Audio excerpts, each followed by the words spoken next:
Meron na namang signage guys. Ayan o, pangalawa sa may footbridge. Ayan, yung motorcycle not allowed in zipper lane. So, ayan, pero marami pa rin dumadaan. Cycles not allowed in zipper lane. Di ba? So, nakapasok tayo ng maaga nang di dumadaan sa zipper lane guys. Pero nakita natin marami ng signage na nakalagay along Ortigas Avenue Extension. Hello guys, good morning. Scoria Motovlog nagbabalik. So today nandito tayo ngayon sa Ortigas Avenue Extension. Sakop pa to ng Cainta or Taytay Rizal guys, no. So mamaya dadaan tayo rito sa may Santa Lucia, sa Countryside, sa Rosario, along Ortigas Avenue Extension pa rin. Alam ko implemented na ng Pasig City na bawal na talaga dumaan ng mga motorcycle sa zipper lane na ginagawa nila every morning kapag rush hour, no. Dito yan sa may mula sa Santa Lucia, dadaan ng tulay ng Rosario ba yun, no? Tulay ng Life Homes, para makatawid sa may papunta ng Barangay Santa Lucia, papunta ng Rosario, no. So pinagbabawal na yung mga ano doon, motorcycle lane sa zipper lane nila. Sa Barangay St. Joseph dito sa may Pasig City, no. Along Ortigas Avenue Extension pa rin, and then halos tapat na rin tayo ng Countryside. Dito pa rin yan sa may Ortigas. So itong lugar na to guys, bandang Jollibee dyan sa may Santa Lucia, dyan nagsisimula yung zipper lane. Dyan nila pinapapasok yung mga sasakyan para makapag counterflow sa kabilang side. Pero ngayon bawal na ang mga motor sa zipper lane ng Pasig. Kasi ang alam ko, bago pa i-implement nila tong ganito rito sa Ortigas Avenue, nasimulan na nila to. Kung alam niyo yung tulay ng bagong ilog sa may Pasig papunta ng Rotonda, nagsi-zipper lane sila doon tuwing umaga. Tapos hindi na nila pinapadaan yung mga motor. Ay Santa Lucia sa may Jollibee, no. At ito yung sinisimulan yung zipper lane, pero nakikita natin may mga pumapasok pa rin na motor, tapos may traffic enforcer doon, pero hindi pa nila hinuhuli, no.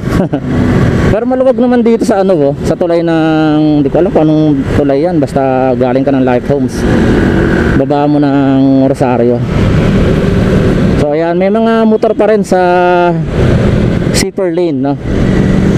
Tapos ito makikita natin, ayan, dito sa ibabaw ng tulay guys, merong nakasulat na, ayan, motorcycle not allowed in zipper lane along Ortigas Avenue Extension. So ibig sabihin may signage na sila dyan, pero parang hindi pa rin nila ini-implement dito, no, dahil napakarami pa rin mga motor na dumadaan yan. Ito, zipper lane yan, yung nasa kabilang side natin, nagka-counterflow.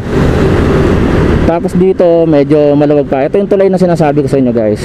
Yan. Actually wala pang pasok mga estudyante kaya medyo maluwag yan, pero kita nyo sobrang congestion na rin. Hindi ko alam kung sakop ng NCAP itong Ortigas Avenue Extension, pero ang Ortigas Avenue mula rito sa may IPI hanggang dun sa may San Juan, sa may corner ng Boni Serrano, ay sakop yan ng NCAP guys. Pero dito hindi pa tayo sure. So kitang kita nyo naman na sobrang traffic na. Ayan, approaching tayo sa Barangay Rosario. Ito, meron na namang signage guys. Ayan o, pangalawa sa may footbridge. Ayan, yung motorcycle not allowed in zipper lane. So ayan, pero marami pa rin dumadaan. Siguro i-implement nila yan kapag pasukan na siguro ng mga estudyante, no? So ngayon summer vacation pa rin nila. At hindi pa masyadong masikip dito guys, kasi umuusad pa ng medyo mabilis ng 30 km per hour, eh.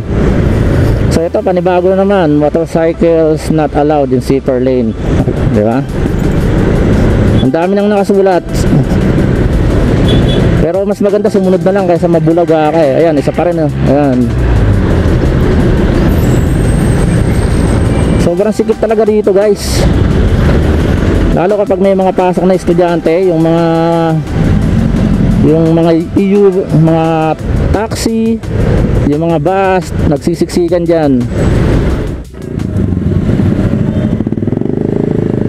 Nasa tulay na tayo ng Rosario Bridge, guys, at approaching tayo sa IPI, no. Kanya sobrang traffic. Eto, may mga camera na rito, guys. Mag-iingat na tayo rito. Sumunod lang tayo sa batas. Kapag pagpupunta ako ng Ortigas, galing ako rito, hindi ako kumakaliwa na rito simula nang magkaroon ng NCAP. Ginagawa ko, umiilalim ako rito sa IPI para makapasok agad ako sa parting Tiendesitas para iwas huli na rin. Mahirap na kasi, di ba? Pero sumunod pa rin tayo sa batas. Huwag natin kubiran yung mga plaka natin, guys. Criminal daw yan. May mga charges dyan na criminal case. Sabi ng LTO na. So ito, nasa IPA tayo. Ito, maluwag rito sa ilalim. Kakanan tayo dyan, then mag-U-turn tayo sa C5 para ayaw makipagsiksikan doon. Minsan traffic dun sa bandang pagbaba ng tulay dyan. Ayan, sa lugar na yan.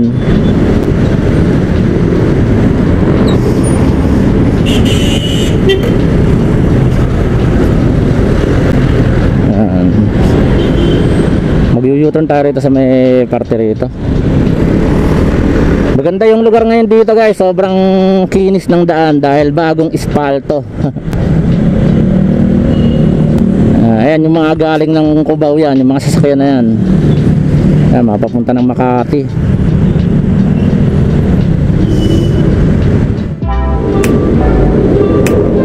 So ito, guys, kakanan tayo rito sa may Tiendesitas, dito sa may SM Hypermarket dyan.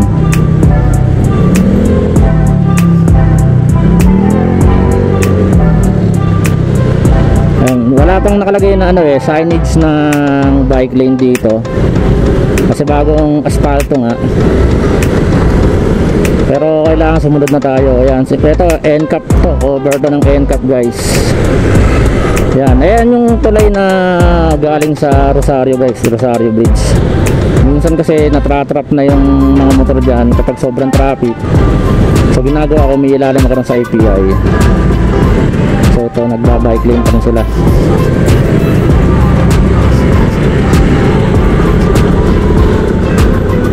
So nandito na tayo sa Tiendesitas. Yan. So time check, 6:40. Umalis tayo ng 5:40 sa bahay. So isang oras din yung biyahe natin mula sa atin. Nakarating tayo rito nang hindi tayo gumadaan sa zipper lane. At medyo mabilis pa rin ang biyahe natin. Siguro nga dahil bakasyon pa ng mga bata.